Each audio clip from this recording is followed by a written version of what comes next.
You talked about the stop the insanity phase, the low fat, no fat back in the 80s and into the 90s, I suppose. How far back did that set our health as a population? I mean, we were coming out with candy that had no fat, so that got to be fair game for everybody. I still remember eating sourdough bread. I was a trainer back then, and I was working at Pritikin. Oh, okay. And Pritikin was the vegetarian 10% calories from fat.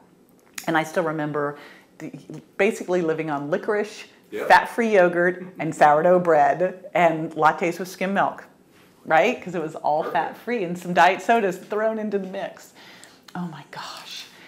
So it really was these two guys. It was this brilliant pioneer, John Yudkin in Britain, and then this guy, Ansel Keys in Minnesota.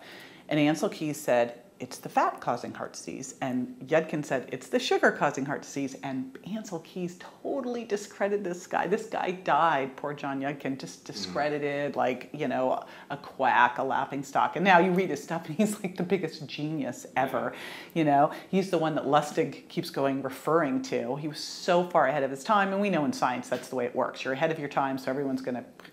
So Ansel Keys won, and our health totally got destroyed. And the funny thing is, he cited the Seven Sisters study on cholesterol, and if you really read the study, people can lie with these studies, and that's what happened. And so it came, you know, everyone decided that fat was the cause of heart disease, and away we went with pulling all the fat out of food. And I mean, you can just follow the trends. And what's amazing to me is now, I mean, that was in the 80s, you know, and you saw it start to really hit about 10 years later and just start to go whoosh, right, runaway train. And still to this day, we are still stuck on this low fat thing.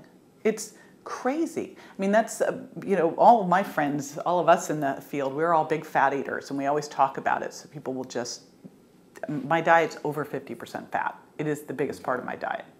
Really? Yes, I just had, I have a shake every day for breakfast, and it had coconut milk, half an avocado, chia seeds, and a, you know, protein powder blend in it. And it's over half fat.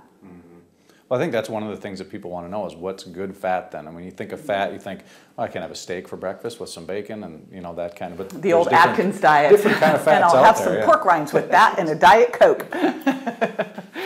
So, and even Atkins, you know, when he first started, hey, he's a pioneer, but he didn't realize that the type of fat mattered. So at first it was just like, eat fat. And it was like, oh, let's make an oil change. One of the most amazing things you can do is make an oil change. So what are the good fats? Grass-fed beef, totally different than regular beef, you know. Sure. Actually, grass-fed beef should be the regular beef.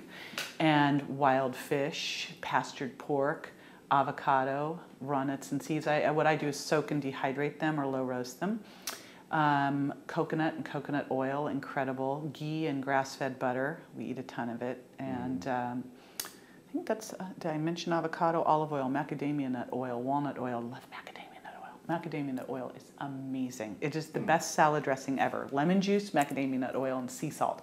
And what's so great about that is everything in there actually does something good for you. Lemon juice can help balance blood sugar, and the sour can take your sweet tooth away. And the sea salt helps heal your adrenals, so it's good for stress.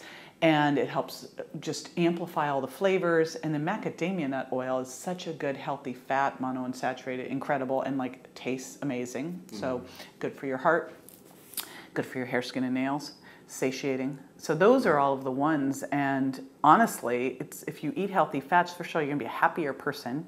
Your hair, skin, and nails will look better, but you won't be hungry because fat works in the small intestine to trigger the release of some neuropeptides, some stuff to your brain to tell your brain, hey man, we're full, we're good. It's like, don't need more food here.